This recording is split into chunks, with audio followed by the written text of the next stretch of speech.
Hello, it's Rebecca, and you're watching Syrian Sage for a mystery question tarot reading.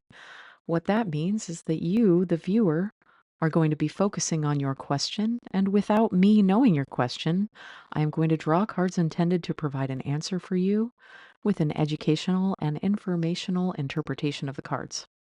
This is one of my favorite readings to do because, as you'll see, you can get surprisingly in depth and accurate insights from the tarot's art, archetypes, and symbolism, even if the question is unspoken. So, if this video has found you when it's found you, it was meant to find you at exactly this time, and it is intended to assist you in accomplishing your highest path and purpose. That being said, this reading is for entertainment purposes only. So, at this time, I am going to ask you to focus on your question, and I'm going to take a moment to align myself energetically for the reading. Okay, let's begin. Okay, this is a show you what you need to know about your question kind of a reading. These two cards came out first, or three cards. Okay, so we'll say that is card number one, card number two, card number three. And let's pull a few more, and then we'll take it from there. Oh, this one flipped itself over.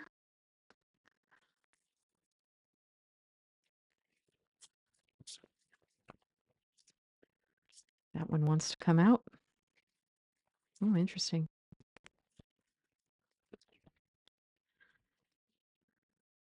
And this one. This one came out with these two extra, so let's just throw those in. Why not?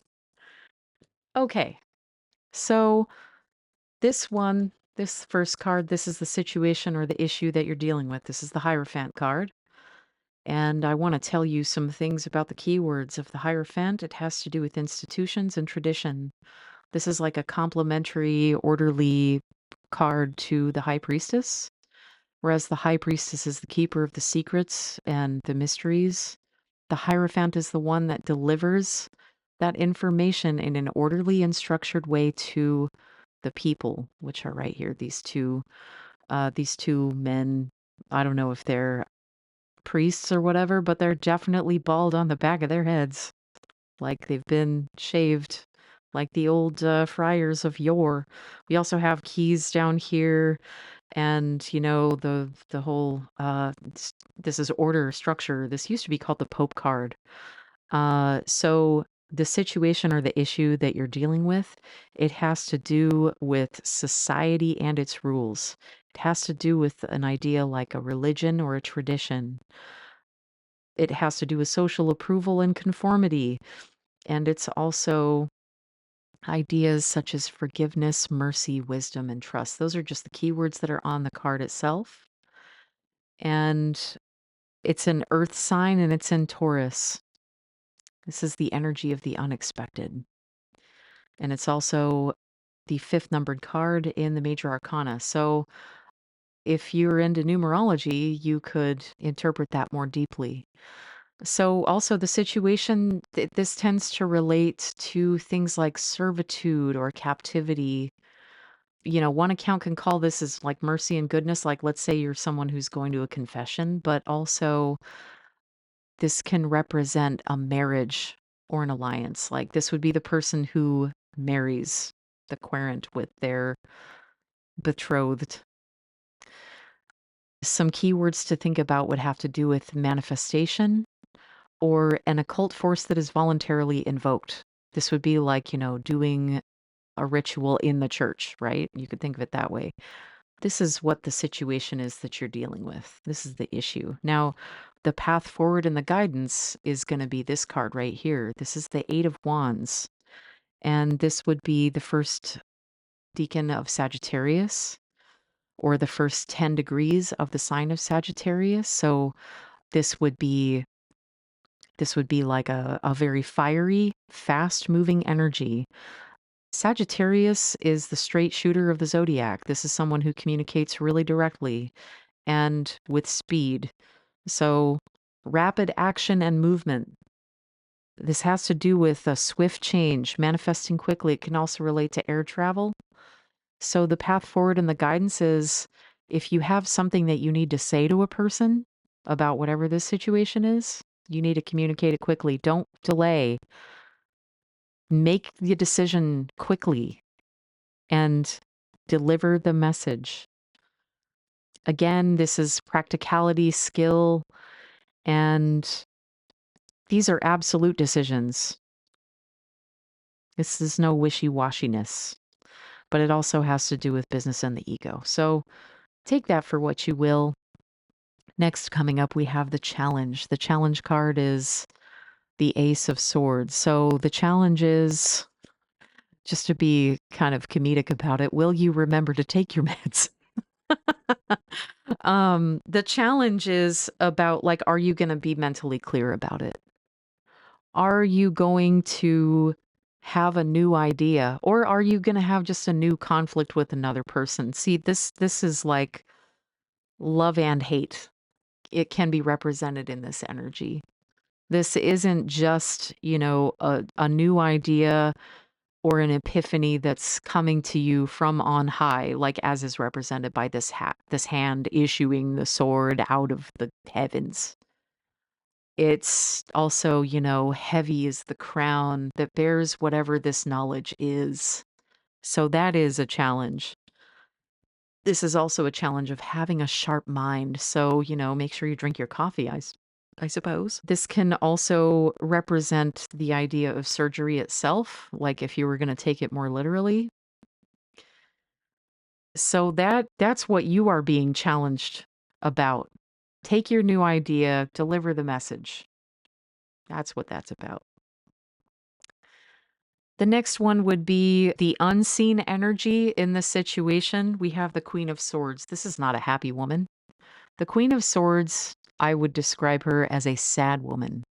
She can be very mentally clear and very precise in the way that she delivers her wisdom, but she doesn't have to be happy about it. I wouldn't ask this woman to be smiling. Like in the card, she looks like she's frowning. Dude, are you seeing that? she's I think of her as like the Judge Judy of the tarot. She has an unbiased judgment. She has really good boundaries, but all of that judgment and all of those boundaries and the way that she communicates very directly and she's very perceptive, it's because like this kind of a character has really been hurt before. So this card is also associated really often with separation or mourning or like widowhood. So think about that, like how figures like a Judge Judy type of character are informed by their knowledge of how cruel people can be to each other. So that's the unseen energy here. The unseen energy is one of being very perceptive because maybe you know how evil the the background can be. Um so no matter what you're dealing with, I would say this isn't like an advice card here. This is the unseen energy of the whole question itself. The unseen energy, I would say, has to do with being really perceptive, and maybe you're not looking at that. It has to do with perception itself, right? So if the unseen energy is about seeing, then maybe you are potentially blinding yourself to the truth of a situation. The outcome here looks like a betrayal. The outcome looks like a deception. It looks like somebody's getting away with something. They're taking the swords of their opposing army, like, and, sneaking off with all of their plans. All of their plans are, getting usurped by this character right here. This is very strategic thinking. This is trickery and artifice, think about that. He's still leaving some things behind, right? But he's taking the majority. This could be regaining or losing control. And also, this would be the third deacon of Aquarius. Do you know any Aquariuses they're not the most emotional people. That's because they have to think about things before they pour out their emotions. This is a person who's really thinking about what they want to do and they're not putting their feelings into it. That's the outcome of whatever the question is. Okay, so moving on. The overall theme and the vibes here. This is the last position where you have 3 cards that popped out. So the overall theme and vibe of the issue has to do with making really difficult decisions. Making a difficult decision based on, a new idea. This is the challenge here. The challenge is you have a new idea.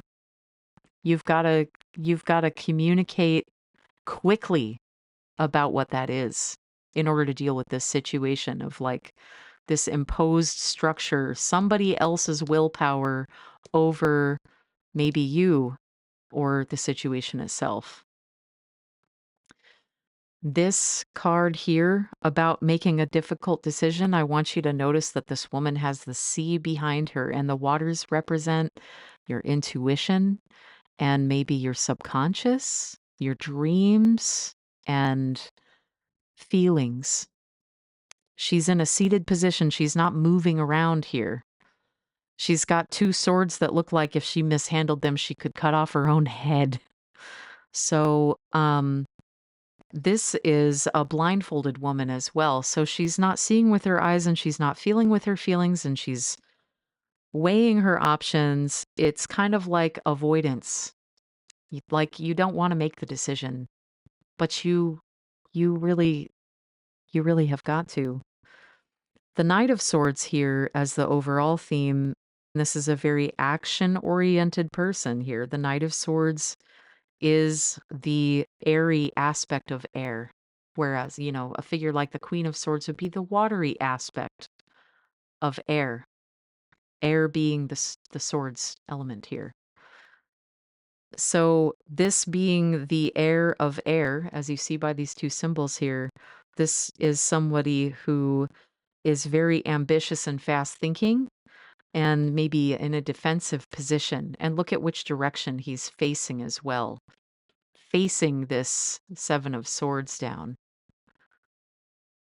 All of these swords in here, very interesting. And also, the Knight of Pentacles, the heir of earth. This is slow and steady wins the race. This is about being productive and taking your time in doing things. So we have this figure is facing the situation, but this figure is looking ahead towards the creative mind or like the right brain, left brain, if you wanted to think of it that way. The Knight of Pentacles is thinking into the creative and being like, okay, well, we need to be efficient and conservative with how we expend our energy. There's a real choice, I think, that this is what you're struggling between here. The overall theme is the struggle between, do I take the tortoise and the hare as the tortoise, slow and steady wins the race, or am I going to be the hare and am I going to go at it, really, really fast thinking and really in a defensive position? Again, the Knight of Swords and where it is in the zodiac, it represents the 3rd decan of Capricorn and the 2nd decan of Aquarius. And then over here, the Knight of Pentacles is the 3rd decan Aries, 2nd decan Taurus. So we've got a whole lot of air energy in this reading so far. And you've got a difficult decision to weigh here. The challenge right here. This is the challenge for you. And then this is the overall theme of the whole situation. The outcome has to do with this deceptive character or this deceptive behavior.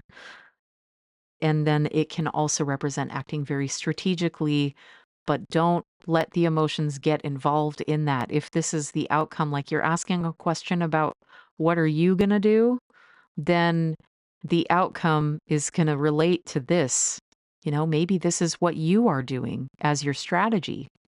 Or maybe if you're asking about another person, and this is one of the reasons that I advise that people don't do third-party readings, maybe you are about to be betrayed and you don't want to see it and you don't want to make a decision about it, but you really really should. What you're supposed to do is communicate here.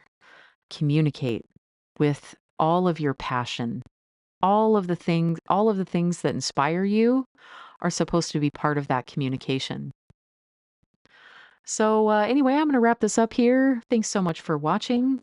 If you would like to book a reading with me, you can do so through my website, which is right here at the bottom, syriansage.com. You can also find more of my videos on YouTube.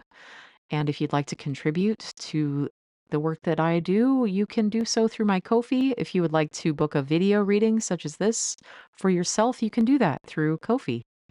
And if you are interested in any of my other work, you can check me out on syriansage.com. And anyway, I hope you have a great day, and I'll see you next time.